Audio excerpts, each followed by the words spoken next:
What is neurodiversity? What is it about these people? Dyslexia, autism spectrum, ADHD, Gifted, dysgraphia. All brains are different. It's okay to be who you are. This is the Neurodiversity Podcast. Hello, everyone, and welcome to episode 104. I'm Emily Kircher-Morris, and I'm the author of Teaching Twice Exceptional Learners in Today's Classroom. Today, I'm excited to welcome back two past guests, Dr. Joy Lawson Davis and Deb Douglas, who will share about their most recent collaboration. But first, I want to tell you about an interesting project, and we need your help. For a special episode, we're collecting listener recordings on how understanding neurodiversity has influenced your life for the better. Take a few moments to reflect and then record yourself sharing your thoughts on the voice recorder on your phone and send it our way. A few questions to get your wheels turning. In what ways has understanding neurodiversity helped you better understand yourself or your partner or your child? Or what benefits has understanding neurodiversity had on your professional life? Or maybe there's been a specific person or maybe even an event in your life that shifted your understanding of neurodiversity. After you record your answer, email it to us at info@neurodiversitypodcast.com. We look forward to hearing your responses. Up next. Well, I'm Deb Douglas.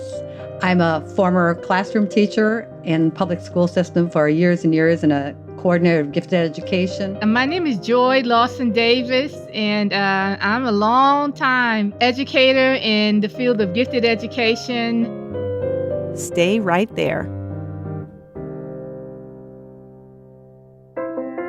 Identifying, supporting, and challenging gifted and twice exceptional students is often difficult for school districts. But Emily Kircher-Morris's new book, Teaching Twice Exceptional Learners in Today's Classroom, provides guidelines and a unique approach for identifying and understanding 2E students. It includes strategies that will help educators and administrators provide strength-based instruction, motivate twice exceptional learners, and even help them with self-regulation. It contains important information to help educators advocate for 2E students, including things you need to know about individualized education plans and the Section 504 plan process.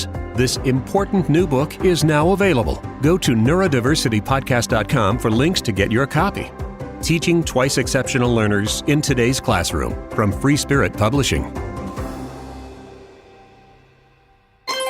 This is the Neurodiversity Podcast.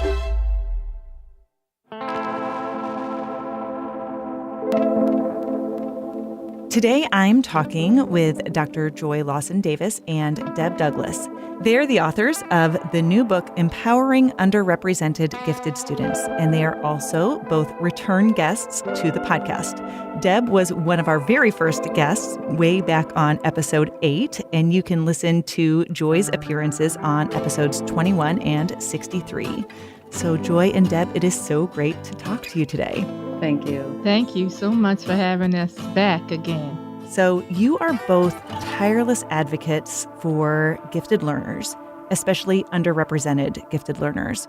So as we start off our conversation, can you tell our audience what you mean when you refer to underrepresented gifted students?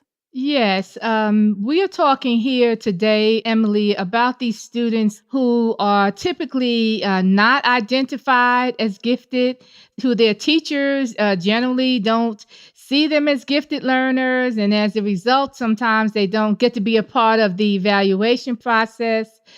They are students of color, African-American students, Hispanic students, Native American students across the country, also students from low-income backgrounds, the twice exceptional learner, Emily, that you advocate and write so elegantly about, and the LGBTQ students. As we think about, what their needs are, we know that their needs are not being met sufficiently in our schools either. And then, of course, students from low-income backgrounds who come from many different cultural groups and their families. Their families are not necessarily receiving the same kind of information, are not as engaged in gifted education programming as the majority culture.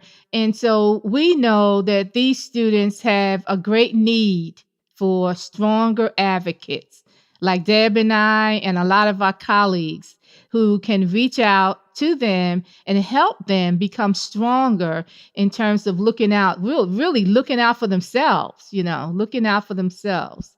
And so I was excited a few years back when Deb and I started having these conversations. I reviewed her book and I thought, wow. At first I was a little hesitant and I thought, poor babies, the underrepresented are already, those who are not getting the services they need. And now we want to put them in a position for speaking up for themselves. Now I thought, oh, this is magic. Mm-hmm. This is magic. and I told Deb, I said, this is what we need. And it may be hard to get some of our expert scholars, on the same side as we are, but I think it's worth our time. You're talking about self-advocacy, which I agree is so important. I talk about it a lot when I talk about twice exceptional kids. And I want to read a brief excerpt from your book about how you define self-advocacy. Self-advocacy is the dynamic process that enables high-potential students to claim their right to an education that addresses their unique intellectual, academic, psychosocial, and cultural needs without endangering their self-esteem or that of others. It's a compilation of culturally responsive and inclusive empowerment strategies that open opportunities for positive academic and life outcomes previously precluded for some students due to stereotyping, systemic biases, and limited access to resources. I love this definition, and I'm wondering if you can talk about how you settled on these specific parameters and why self-advocacy is such an important skill for underrepresented students. We came upon this definition because we felt the simple understanding of self-advocacy is just knowing what you want and speaking up for it. That's a really important skill. It's an important skill for everybody throughout our lives, in relationships, in the workplace, and college. It's especially important for gifted kids in the educational system where they are outliers, maybe beyond or in some cases below grade level, age level expectations. How do they learn to speak up for themselves and know they have some rights to an education that's appropriate for them? But we also recognize that the underrepresented populations that Joy was just describing are outliers multiple times, not just as gifted individuals in the systems, but based on the special populations they might belong to, and they have even a greater need. So we wanted to be more specific as we defined self-advocacy about why these kids are underrepresented, why it's vastly important for them to be partners with us in their education. And then, as you mentioned, the dynamic process. We want to make sure that underrepresented gifted kids know that the dynamic process may be different for every single gifted kid based on what their personal needs are. And how do we help them craft that? How do we help them understand themselves as learners? And then also that the empowerment strategies that we teach them are appropriate for where they are in their lives and in their struggle and within their population. So that was important. We also love the idea of without endangering their self-esteem. And we kind of stole that and reworded it from the special education definition of self-advocacy, which by Lauren Brinkerhoff, which read, without compromising the dignity of themselves or others. And we think it's so important that when our underrepresented students are asking for what they need, they have the skills and the strategies, the information, the knowledge they need so that they don't feel they're asking for something they don't deserve.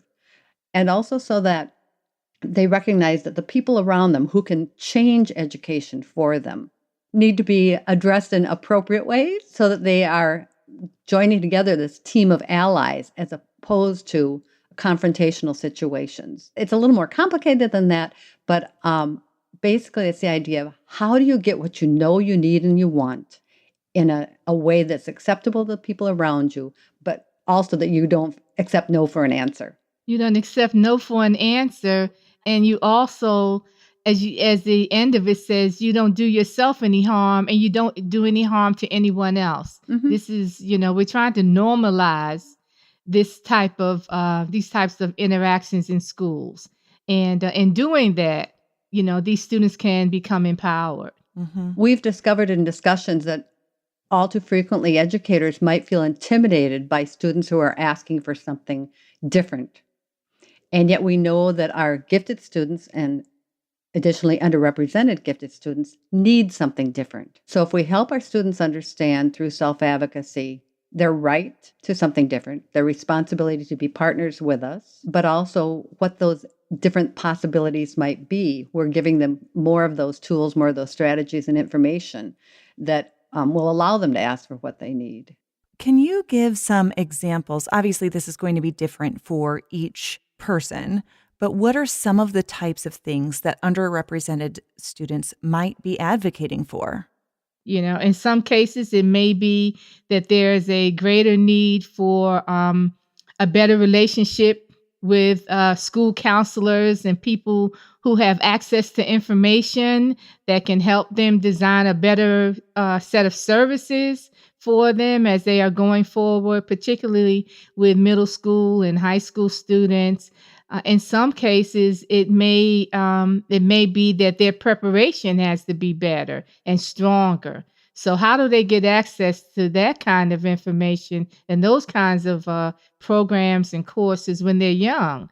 So, and in some cases, it just may be that teachers and counselors and other individuals who work with them don't know who they are, don't understand their culture, don't understand, the norms and traditions and the values. And so that oftentimes will take conversation, but it'll also have to go deeper and takes a lot of training and acceptance that sometimes in schools we have people who cannot be allies, as Deb calls them. They cannot be allies because they don't really understand these populations. I'm thinking almost before we can talk about what should these students be asking for, we need to think in terms of how do they even know what they could be asking for? What are some of the reasons that they've been unnoticed and unsupported?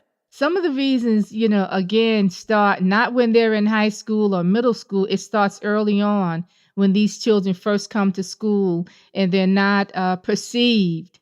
They're not perceived as others are, as being gifted, as demonstrating traits of giftedness. And so if we continue to use in some schools, and unfortunately, this is still going on, if we continue to use the teacher gatekeeper process, where classroom teachers are the ones who have the ability, who have that power to refer students or nominate them or whatever the word is they use, they oftentimes, again, they don't know these students well enough. They don't understand them. They don't have the strong relationships with these students. And so the identification process in our schools nationwide is a great barrier. We're hearing more about school districts using what's called universal screening and local norming, and those procedures are beginning to show some evidence that they are better. They can catch students. They can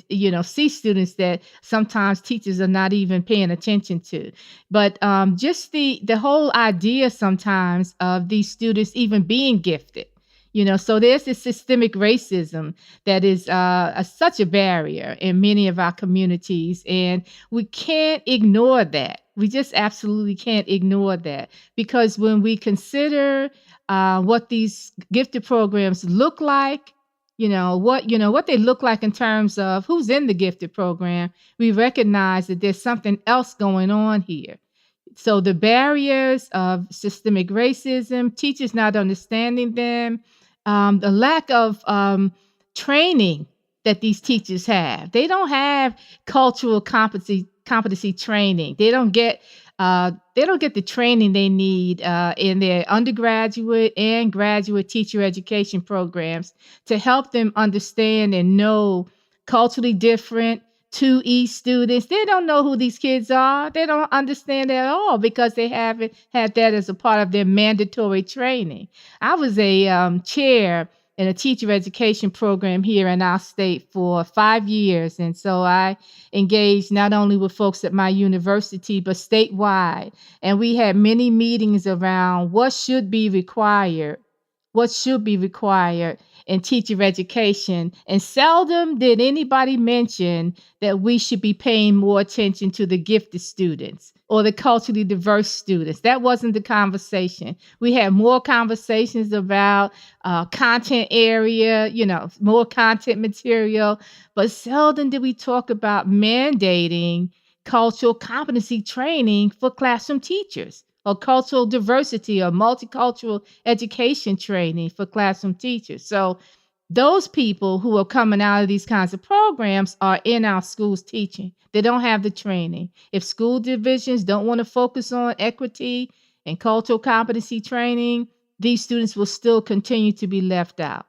If they don't want to focus on and understand and even believe in giftedness, these kids will continue to be left out. And then also, just this whole notion that the only persons who can tell you whether kids are gifted or not are classroom teachers.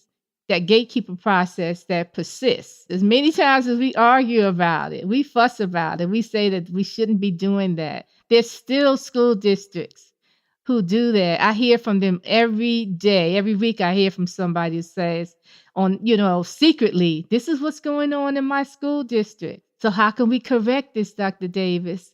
We can't until we remove those kinds of barriers for our kids.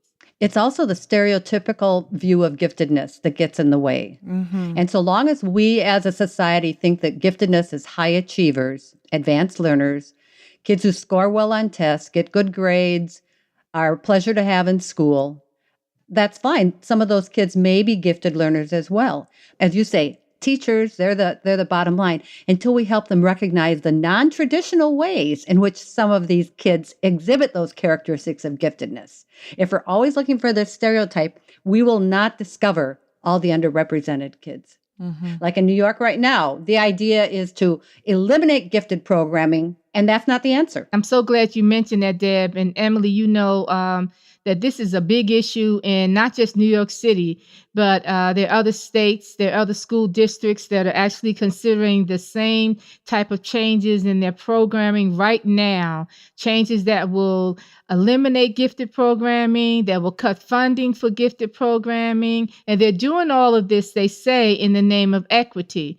Well, in my view, I know that there are a lot of individuals in New York City and all over the country who look like me, first of all, who are Black, who are Latino, who are poor, who have excelled in these special kinds of programs that we have for gifted students and have been very, very successful. Nobody's listening to those folks. They have come forward and said, I think we need to keep these programs. But what we don't need to do is eliminate services. We need to change the process. What New York did was equate giftedness with affluence. So the children who were getting into these programs at 4 years old and 5 years old, their parents were people who could actually afford test preparation. We don't want to spend your whole time, Emily, and here on test prep, but this is a beast. Oh, I know. We could talk about it, though. I check this every day on Amazon, and I check what are the top 10 books in gifted education. Today, 8 out of the 10 were test preparation. Mm-hmm. One was on cursive handwriting, and one was on mindset. But it's always the majority are on test preparation. Well, that test preparation for taking the exams, if the only way we're going to identify gifted kids is through achievement and ability test scores, then you prep your kids for it, and you're probably going to get your kids into gifted programming if that's what we're looking at. But that does not mean that the kids in those programs are gifted. And that the kids who aren't in the gifted programs are not gifted. Exactly. To actually allow and suggest that gifted children of color and low-income children or gifted children with multi-exceptionalities can't be gifted is really an affront. It is, I think, the strongest and the lowest type of discrimination. It says that a student like myself, when I was coming along, or my children, when they were coming along, a lot of children, young people that I know here out in this rural area who are very, very gifted, very bright, can't be gifted. That's what it's suggesting. So the only way we can shift this is by eliminating programs for gifted kids, because The only gifted kids can be students who are white students who are affluent. That's just so horrible. That is so horrible. And it's so much against what we all know and believe about who these children are. We'll never reach a better understanding if we allow this to continue to happen in our schools. We really have to stand up and fight against it. And we really have to focus, as Deb said earlier, we have to focus more on how these students demonstrate their giftedness. What does giftedness look like in so many different types of students, in the neurodiverse students? What does it look like? And tell people, share that with people, train them. Well, I would add, Joy, that not only do we have to let educators and parents and the general population understand what giftedness looks like in underrepresented students, those learners have to see it in themselves. They have to understand themselves as gifted learners, even if they don't fit that stereotype. And it's when we help them understand their unique selves as gifted learners and what their personal characteristics are, we can embolden them to then work with us for the education they need. You've heard me say often, Joy, I got tired of doing gifted education to kids. I wanted to do it with them. These are the brightest kids in the world. And we have to empower them to feel they have some control over their lives. And they have this right to choose their route. I would love to hear a story or two about the times that you've really seen this work, or examples of students who have really made some big changes in their lives based on, this type of awareness and that self-advocacy skill. Can you share one or two of those? Yes. In our book, we were able to capture the stories of students who go to a specialized high school in Florida. And it was so exciting for me to get a chance to meet these students at a conference that they actually, Emily, they invited me to. The students had developed a symposium on diversity and gifted education. And they invited me to come down to Florida and be their keynote speaker at their conference. Now, it was their conference. And after I spoke, there were about 4 or 5 students from the high school who actually spoke and told their own stories about what going to that particular school for gifted students meant to them as a diverse learner, and how they believed that if there were more students there who looked like them, they would have greater opportunities to learn. And by the time they finished their, I call them testimonies, I was just so emotional because I heard in their voices what Deb and I were actually writing about in our book. I heard in their voices the capacity to speak up for themselves, but also to speak up and help other children. And so they had a campaign going on with their school district, not just in their school, but with the district, to help the district understand the needs of culturally diverse, gifted students. There were students in the group who were Asian, African American, Latino. There was a student there who was 2E. It was just so powerful to hear their stories. And in just a few moments, I thought, well, it'd be a great idea if we can invite them to be authors, co-authors, in our book and write for us. And they did. They did, Emily. They wrote a powerful chapter. I think that anyone who reads it will see what happens when students are empowered.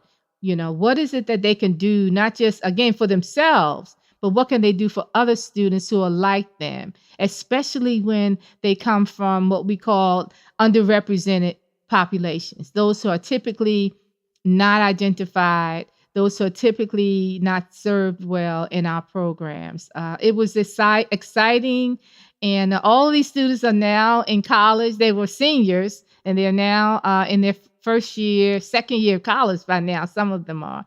So it was, to see that kind of manifest itself, even before we became involved with them, it was good to see and hear what self-advocacy can do. Each chapter in our book is written by experts in the field of gifted education who are also members of special populations. And they give examples of individual students from their populations. And I have learned so much because although Joy and I have our own individual stories, we didn't have all the information we needed to talk about how each special population could self-advocate. And they tell their stories in their voices. And I found that so edifying of my own understanding of underrepresented populations. For my part on self-advocacy, I chose to use the example of a young Hmong student I had from Laos. Her name is Ku, and she and her family had come to the United States. Her parents had been in the refugee camps in Thailand. She was in 5th grade when I first met her, and she had been first generation of her family for formal education, formal schooling. And she was a very quiet young woman, and her 5th grade teacher recognized her abilities in the arts. But mostly her teachers had been just trying to get her to come out of her shell and feel accepted and part of the group. But what her 5th grade teacher recognized were some of those characteristics of giftedness: the intense curiosity, keen observation, easy language acquisition, quick number sense, love of puzzles, all those kind of characteristics that the teacher recognized as attributes of giftedness. And so she contacted me and she said, I don't think Ku is interested in any of the opportunities we have or the after school things or whatever, but she's got something very special going on here that I need some help figuring out how do we address her needs. So I sat down with Ku and discovered a lot about her and about her culture and just kind of got to know her. And what I realized that her barriers to self-advocacy were cultural to begin with. She was a female in a culture in which, her quietness and her helping at home and taking care of siblings was respected and encouraged and expected. She didn't fit the characteristics. She was not particularly good at test taking. So any of our typical identification procedures failed her. She and her family didn't have familiarity with how to navigate the system. So even if they had wanted something or understood she needed something different, they wouldn't have known how to go about getting there. We hadn't communicated well with the Hmong families in our community. We hadn't made sure that not only was everything we sent home to parents was in translation, but we often didn't necessarily have interpreters. So if they came to parent conferences and the kids were left to interpret for us, and then there were a lack of opportunities. Because she was expected to help at home, any after school or extracurricular enrichment kind of things were not possible for her. So there were just a lot of barriers that she faced, and they began to come out as we discussed them. I should mention the reason I like to use Ku is because there is almost no research. I can find nothing under Southeast Asian students in gifted education. So if anyone listening wants a field to explore, that's a direction you might want to go in because we have a lot of Southeast Asian students in our country. So that was what Ku needed. What did she need? She needed allies. She needed a cultural agent. She needed clear communication. She needed a role model. And I think the initial road to success for her and then for other students like her from her community was that I found a cultural agent, a parent of another gifted kid who worked as a social worker outside of our district, who brought me to the Hmong Community Center so that I could help the members there understand not just what education was about, but what options might be available if their children needed things beyond the regular classroom, and what things we might be able to help them do within the school day so that it would be accessible for them. I love that story, and I know that you have so many stories between the two of you. But in the essence of time, as we wrap up, I would love for each of you to give me just 2 or 3 sentences about what you would tell a teacher who is working to reach their underrepresented gifted kids. What advice would you have for them? So, Joy, why don't you go first? The first thing I would do for a teacher is to recommend that they become engaged in training. If they have the opportunity in their school district, or taking coursework at a university online, to have some training in cultural competency.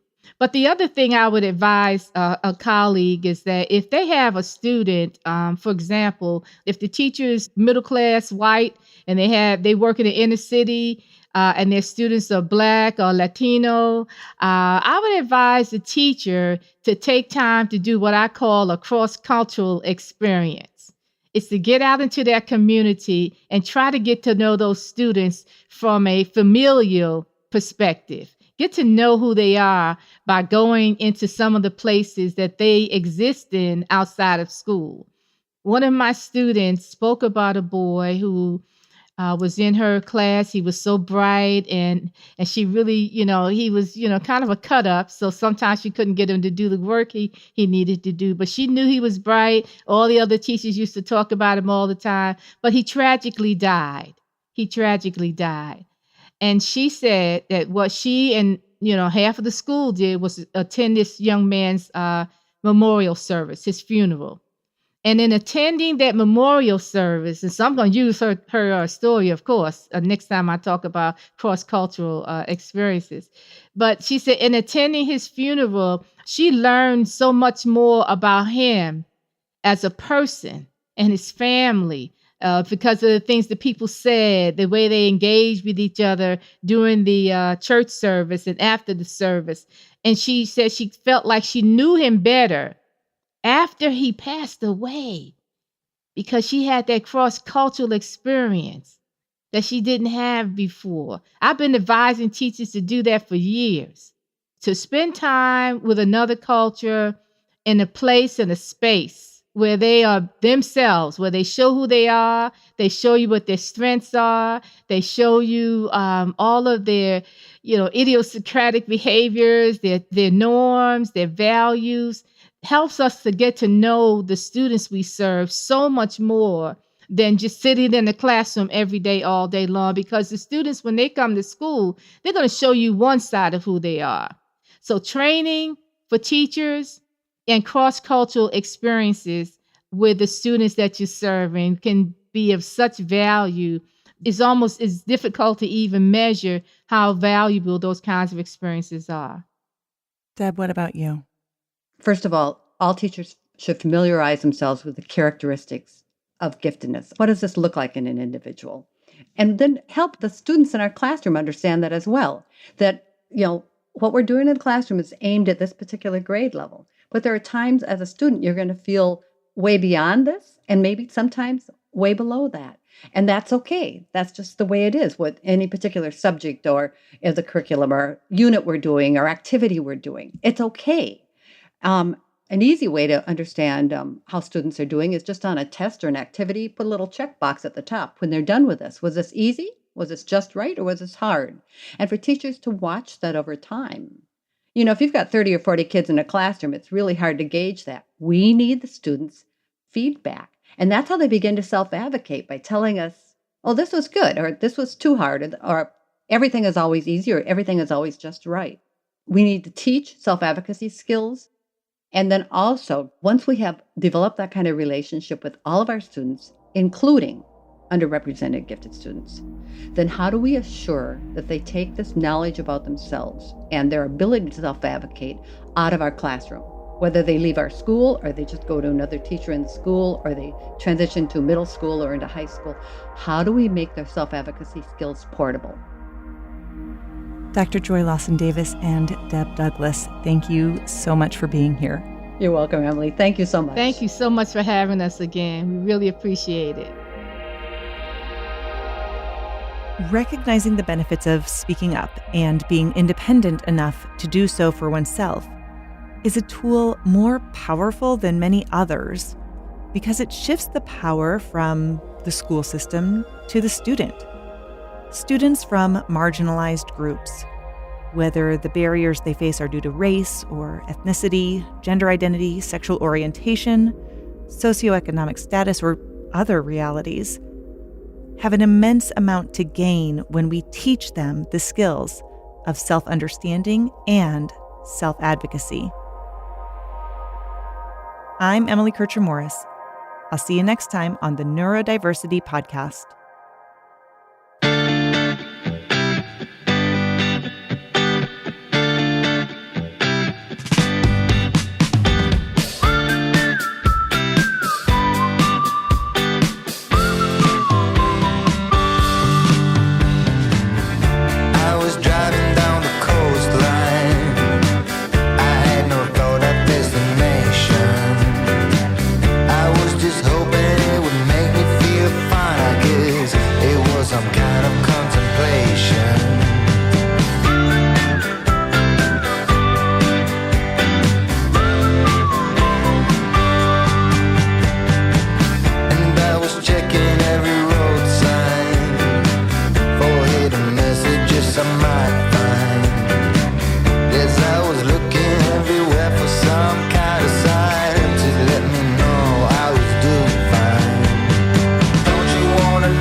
Thank you again to Dr. Joy Lawson Davis and Deb Douglas. If you're interested in their new book or to find out more about them, we have some links on the episode page at neurodiversitypodcast.com. Thank you to Staffan Carlin, Joseph Begg, Ark de Salil, and Vusal Zainalov for making the music for episode 104. Our host is Emily Kircher-Morris. The executive producer and post-production editor is me, Dave Morris. For everyone here, thank you so much. See you next time.